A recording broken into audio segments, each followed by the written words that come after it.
Le moment est venu d'écouter la parole de Dieu. Je pense qu'il faut que nous soyons réceptifs à la parole de Dieu. L'inauguration de cette église, comme les frères l'ont rappelé, c'est un miracle, surtout à l'endroit où elle est. Et ça, c'est un endroit stratégique pour l'évangélisation. Que Dieu soit béni. Qu'est-ce que tu cherches?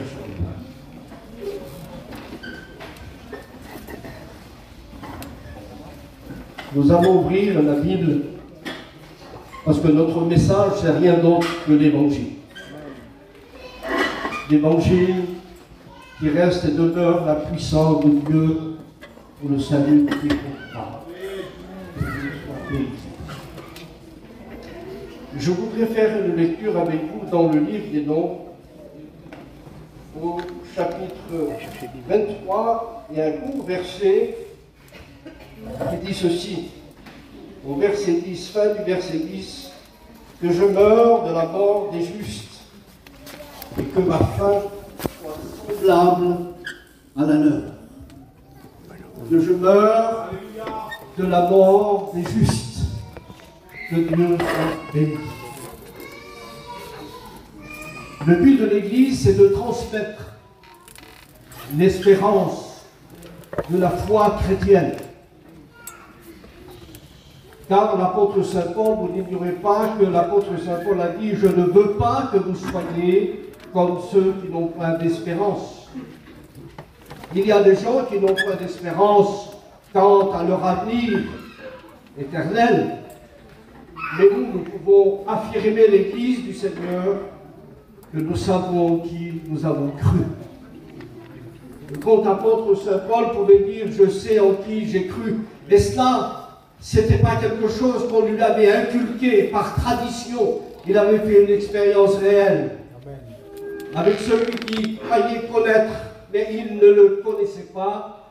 Mais lorsqu'il l'a connu, alors il va dire dans les évangiles et dans les épîtres qu'il va écrire, je connaîtrai Christ et la puissance de sa résurrection.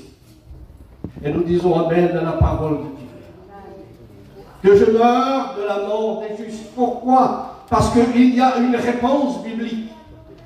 Et il y a une réponse parce que la Bible, c'est la réponse à tout. Parce que la Bible a été inspirée. Et je voudrais vous rappeler à cette assemblée ce soir, eh bien, que Dieu a gardé de toute erreur les écrivains de la Bible pour nous transmettre les vérités bibliques, les vérités fondamentales sur lesquelles repose notre foi biblique, notre foi évangélique. Dieu a gardé de toute erreur les écrivains de la Bible pour nous transmettre sa parole. Et c'est pour cela que la Bible, dans la parole de Dieu, il n'y a pas de contradiction. Parce que la Bible ne se contredit pas, elle se complète. Parce qu'elle est inspirée. C'est le seul livre qui est inspiré. De la Genèse à l'Apocalypse, eh bien la Bible a cette autorité de l'inspiration biblique. Et nous en bénissons Dieu de ce que la Bible et les vérités bibliques vont nous orienter dans la direction de la volonté de Dieu. Je crois à la révélation, je crois au don donné par l'Esprit, mais ce qui est notre ligne de conduite demeure l'Écriture, demeure la règle de l'Écriture, comme Paul le rappelle en Romains chapitre 6, verset 17, où il déclare, vous avez obéi de cœur à la règle de doctrine à laquelle vous avez prêté attention. Et si vous regardez le texte original, il est dit que vous avez obéi de cœur, vous avez été coulé dans le moule de l'enseignement biblique. Et je voudrais dire aux serviteurs de Dieu, de notre mission, je voudrais dire à cette Église que vous avez été coulés dans l'enseignement de la règle biblique. Car la Bible est la règle d'or. Et c'est pour cela que nous pouvons dire avec l'apôtre Saint Paul, nous avons obéi, vous avez obéi à la règle de doctrine. à laquelle nous avons prêté attention. Et ce soir, eh bien, à nos amis qui sont là, nous voudrions leur dire de par l'Écriture qu'il n'y a pas de salut en dehors de ce que l'Évangile nous annonce. Car l'Évangile nous rappelle, eh bien, que le don parfait de Dieu, c'est la vie éternelle en Jésus-Christ. Et ce don-là, nous ne pourrons pas le payer. Ce don-là, c'est un cadeau de Dieu que vous et moi, nous ne méritions pas, mais parce que dans son grand amour, Dieu a voulu la manifester. Il a manifesté son amour, et nous savons que le sommet de l'amour de Dieu se révèle à la croix. Dieu a tellement aimé qu'il a donné son Fils. Et dans le monde donné, c'est un cadeau. Et ce cadeau, il est pour tous les hommes. Il n'y a pas de distinction de race. Et je voudrais dire à cette église ce soir que nous devons annoncer et partager notre espérance. L'espérance de l'église. C'est quoi l'espérance de l'église? Est-ce que c'est de rester ici-bas? C'est de vivre ici-bas? Non. Le rôle de l'église et l'espérance de l'église. Et Paul l'avait rappelé par rapport à son expérience. J'ai le désir de m'en aller et de me trouver auprès du Seigneur, ce qui est de beaucoup le meilleur. Alléluia. Que Dieu soit béni. Quelle grâce! Et nous devons ce soir, frères et sœurs, partager cet évangile de la grâce. Parce qu'il n'y a pas d'autre évangile. Les hommes veulent, eh bien, remplacer l'évangile de la grâce par toutes sortes de bonnes œuvres, par toutes sortes de choses qui voudraient payer le ciel et mériter le ciel. Et je voudrais vous dire ce soir que le ciel ne se mérite pas. Il y a un seul qui a droit au mérite. Il s'appelle Jésus. Amen. Et je voudrais vous le présenter ce soir. Ce Jésus qui était dans la gloire du Père. Et la Bible déclare qu'il va renoncer à la gloire. Il va renoncer à la gloire qu'il avait auprès de son Père. Et lui-même l'avait dit dans son ministère: Père, glorifie-moi de la gloire que j'avais auprès de toi avant que le monde fût. Jésus, le Fils de Dieu, partageait la gloire avec son Père.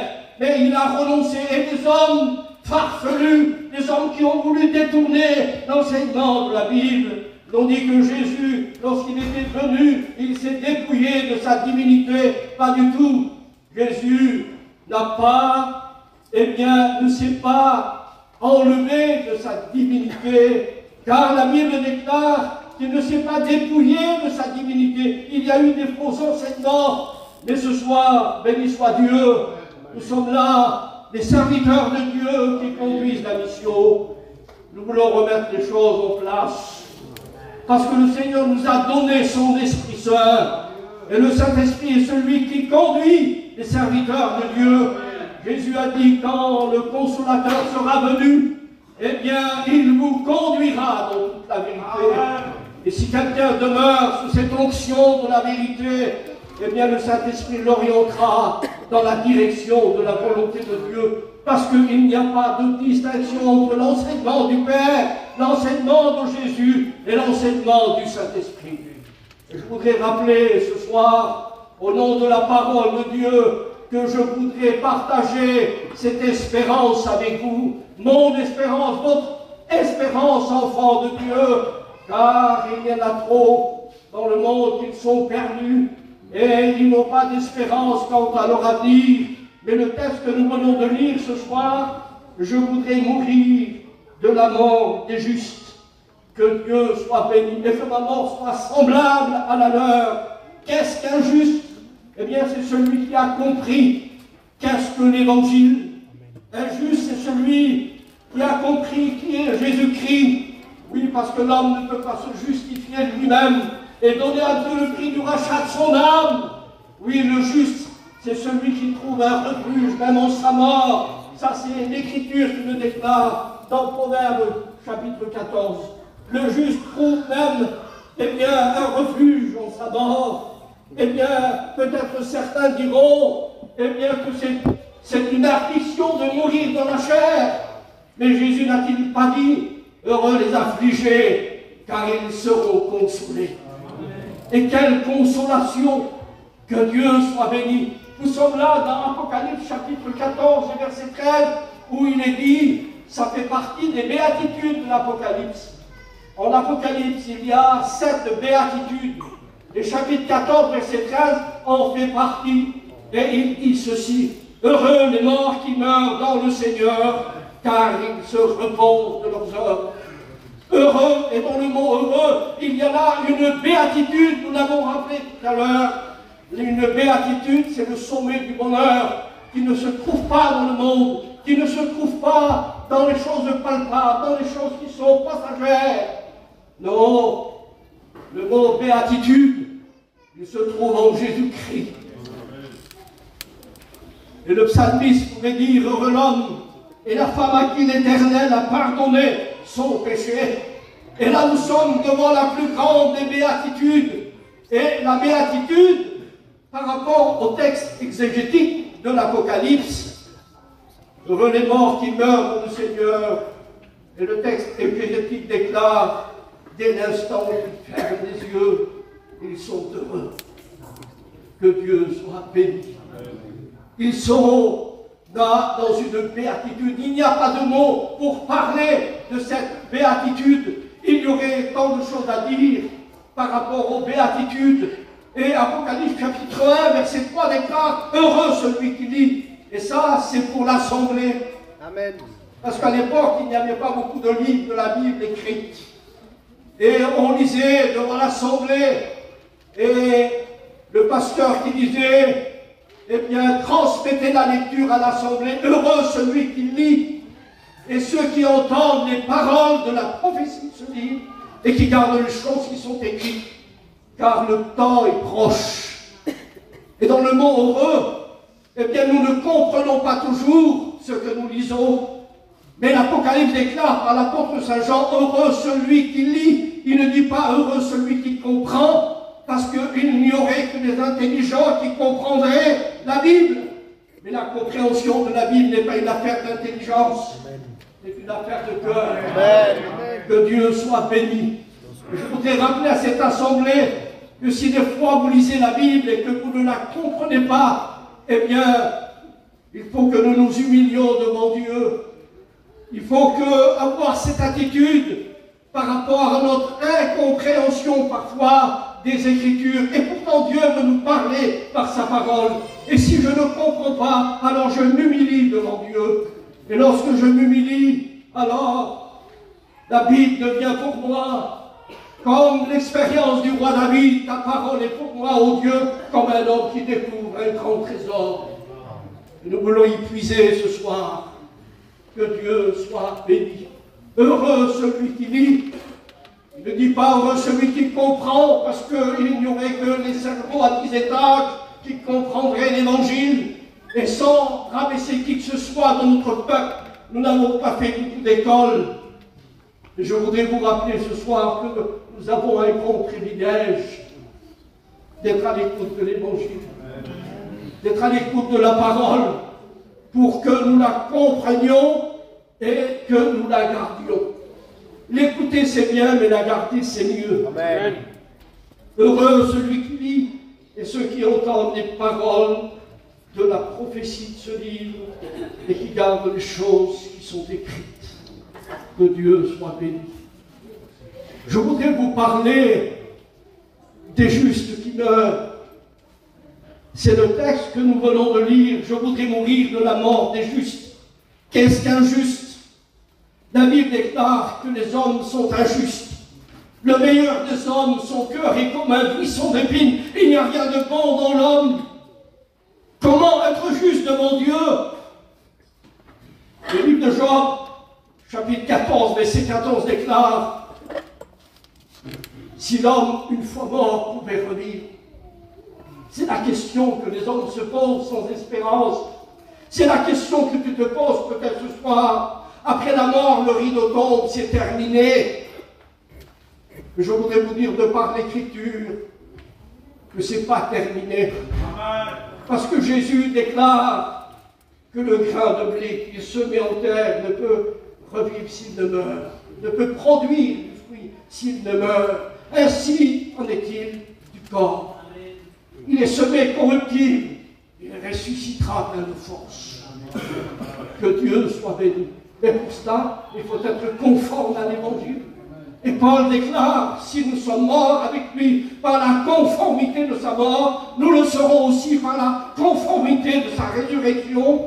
Que Dieu soit béni, parce que notre résurrection, la résurrection de ceux qui sont morts en Christ, et le changement des vivants, lorsque le Seigneur enlèvera ceux qui sont vivants, eh bien la Bible déclare que si nous sommes morts avec lui, nous revivrons avec lui. Et que si nous sommes vivants, lorsque le Seigneur rendra l'Église, alors il y aura une métamorphose, il y aura un changement radical.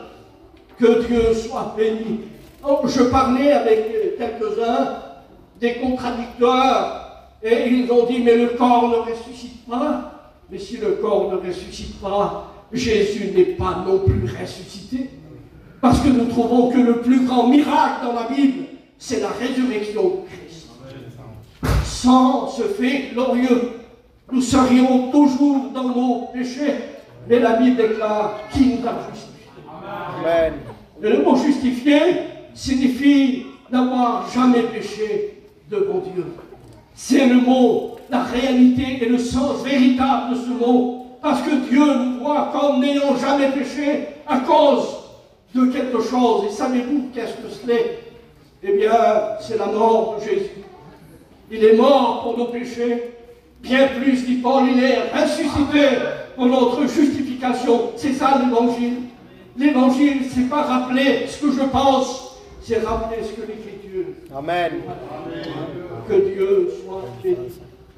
Si l'homme, une fois mort, pouvait revivre, ça, il y a pour certaines personnes une interrogation. C'est terminé. Non, après la mort, vient le jugement. Et Dieu, ce soir, voudrait nous rappeler par sa parole qu'il veut te justifier. Amen.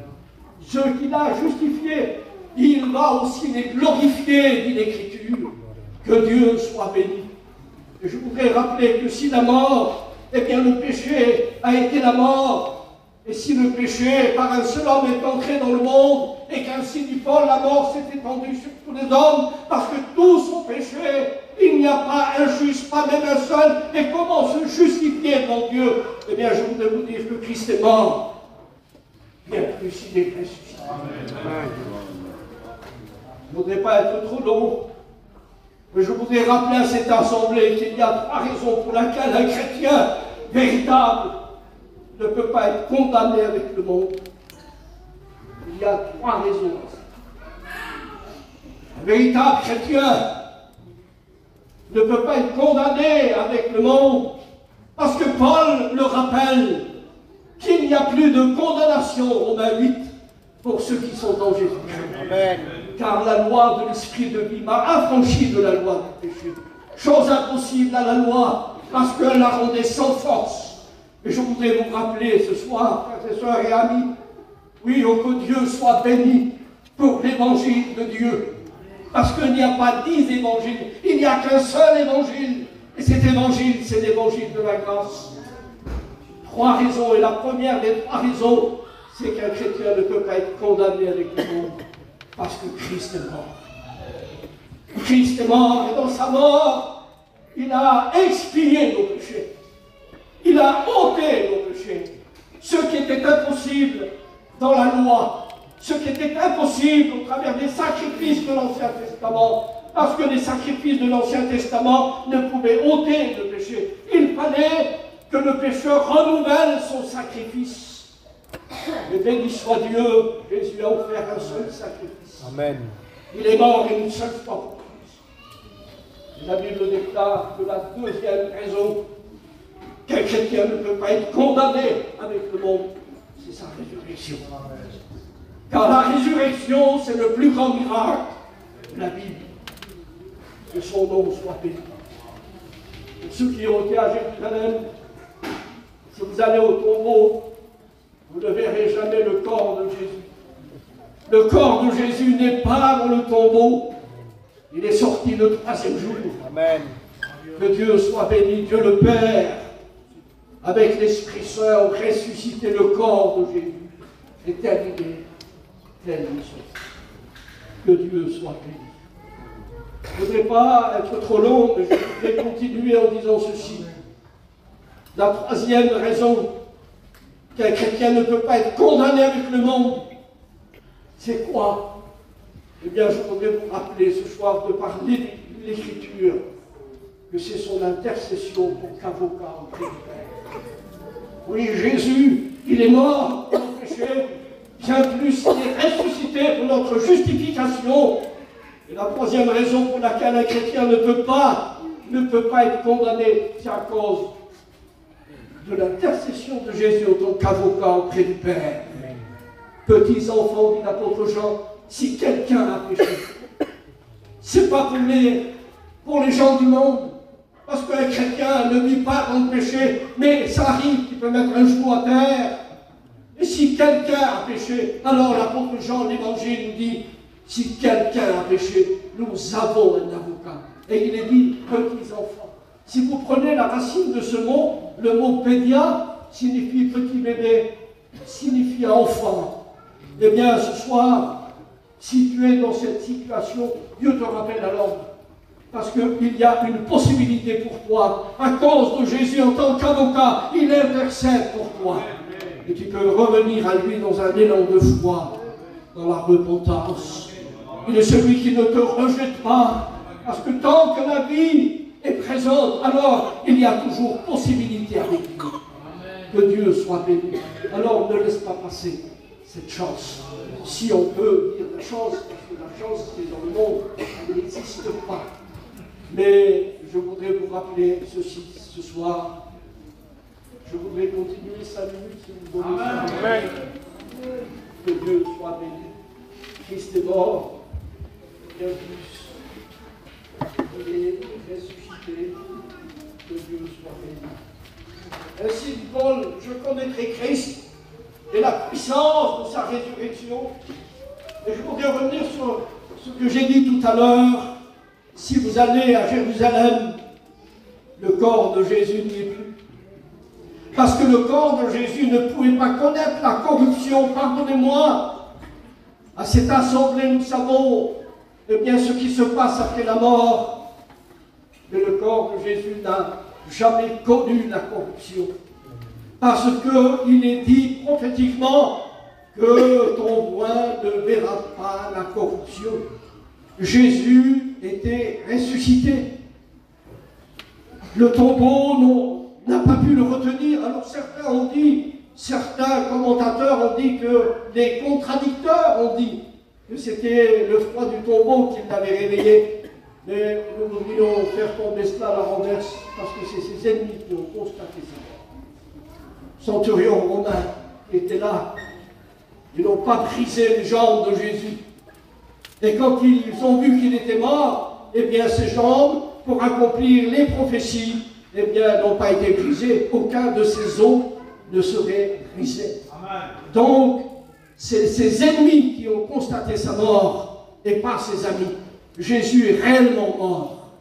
Mais sa mort, elle est différente des autres. Comment? Pourtant Jésus est un homme, il est mort en tant qu'homme.